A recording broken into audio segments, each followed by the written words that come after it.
আল্লাহর নবী বলেন, আল কবরু রাউযাতুম মির রিয়াজিল জান্নাহ আও হুফরাতুম মিন হুফরাইন নির।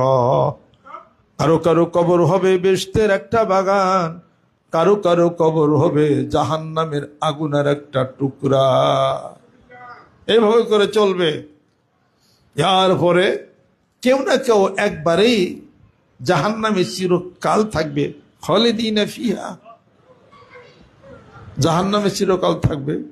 কেউ কিছুদিন জাহান্নাম ভোগ করার পরে জান্নাতে যাবে। জাহান্নামে আগুনে পুড়তে পুড়তে পুড়তে পুড়তে ছাই হয়ে যাবে। এরপর যার ভিতরে সামান্যতম আল্লাহর মহব্বত আছে, জিকির আছে, ইমান আছে, আল্লাহ পাক তাদেরকে উঠে উঠে আবার জান্নাতে দিবে। এক চান্সে জান্নাতে তারাই যাবে যারা 5 ওয়াক্ত নামাজের শেষে আয়াতুল কুরসি পড়ে, জোরে কাল সুবহানাল্লাহ।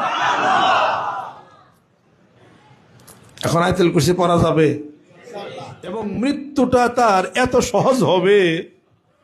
255 নম্বর আয়াত শরীফ সূরা আল বাকারা, এতটুকু সহজ হবে রাজা সব তার জানটা নিবে, সে বুঝবেই না। একটা বাচ্চা শিশু কান্নাকাটি পালে মা তাকে কোলে নিয়ে বুকের দুধ দেয়, এতটুকু কষ্ট হবে।